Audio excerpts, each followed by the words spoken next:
आज हम लोग जो है CESC कोलकाता बेस्ड एक कंपनी है जो कि जिसका नाम है Kolkata energy supply corporation limited, इसके बारे में बात करेंगे। ये एक बहुत ही अच्छी कंपनी है और ये जो इलेक्ट्रिसिटी डिस्ट्रीब्यूशन है उस बिजनेस में काम करती है। पावर हाउस से लेकर लोगों के घरों तक बिजली को पहुंचाती है। लगभग आज के दिन 33 लाख लोगों के घरों तक ये बिजली पहुंचा रही है और मल्टीपल स्टेट्स में इसके बिजनेसेस फैले हुए हैं। अगर हम इसके फंडामेंटल्स की बात करते हैं तो आज के दिन स्टॉक का जो प्राइस है वो 70 रुपये के आसपास चल रहा है, जो कि इसका बुक वैल्यू है 82 रुपये है। और अगर कंपनी जो डिविडेंड है, मतलब एफडी से ज़्यादा तो ये डिविडेंड दे रही है कंपनी आज के दिन। अगर कंपनी के पीई को देखा जाए तो कंपनी का पीई है 7 के आसपास, मतलब हर 7 रुपये के ऊपर 1 रुपया कमा रही है। दैट इज़ अराउंड 12% सालाना कंपनी कमाई कर रही है।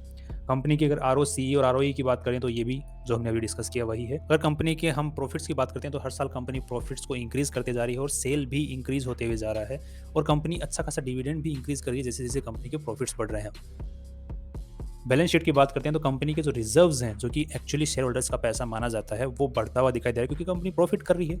इसी के साथ में रिजर्व्स भी बढ़ते हैं। और कंपनी का अगर देखा जाए, कंपनी के ऊपर लोन भी अच्छा खासा है, बट इस क्वार्टर जो इस ईयर हमने को देखने को मिला कि 2020 से 23 के बीच में कंपनी ने लोन काफ़ी अच्छा खासा चुकाया भी है। तकरीबन 700 करोड़ के आसपास कंपनी ने लोन चुकाया है।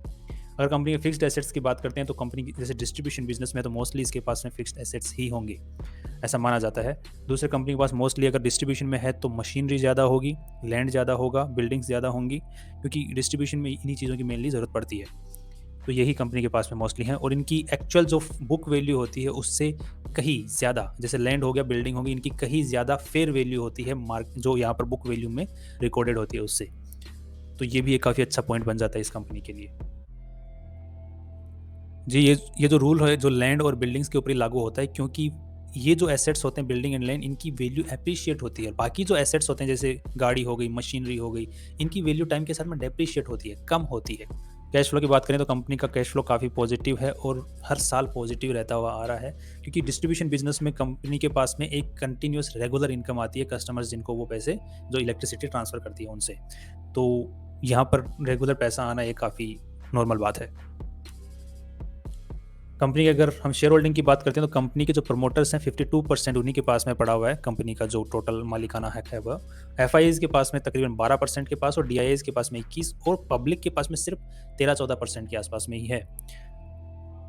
तो ये हो गए फंडामेंटल्स, और फंडामेंटल्स में अभी तक कुछ भी ऐसा नेगेटिव अपने को देखने को नहीं मिला है। और कंपनी के अगर हम बिजनेस को देखते हैं तो कंपनी के बिजनेस को देख के लग रहा है कि फ्यूचर, क्योंकि डिस्ट्रीब्यूशन इलेक्ट्रिसिटी डिस्ट्रीब्यूशन रहने वाला है, पावर जनरेशन स्टाइल बदल सकता है। जैसे कि मान लीजिए आज नॉन रिन्यूएबल रिसोर्सेज से पावर जनरेट हो रहा है, आगे आने वाले टाइम में रिन्यूएबल रिसोर्सेज से पावर जनरेट होगा।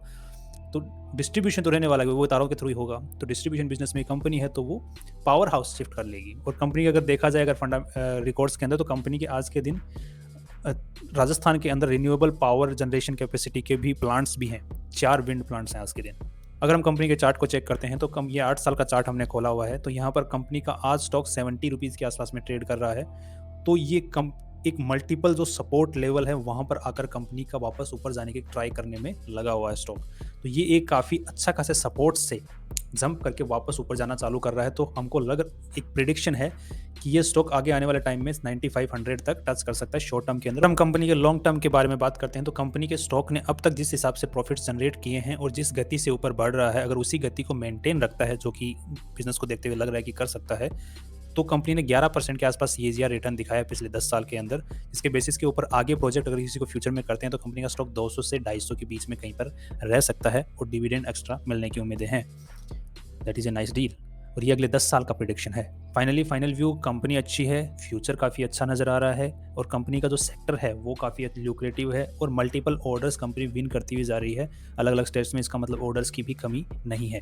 तो इसी को देखते हुए और कंपनी के जो फंडामेंटल्स हैं और उनके जो ग्रोथ को देखते हुए लग रहा है कि कंपनी का स्टॉक अगले 10 साल में अच्छा खासा परफॉर्मेंस देखने को मिल सकता है हमें वहाँ पर। और जो डिविडेंड, जो कंसिस्टेंट इनकम जो चाहते हैं वो इस कंपनी के स्टॉक के अंदर इन्वेस्टमेंट कर सकते हैं, क्योंकि यहाँ पर कंसिस्टेंट डिविडेंड रहने की उम्मीदें हैं और थोड़ा सा स्टेबल कंपनी है।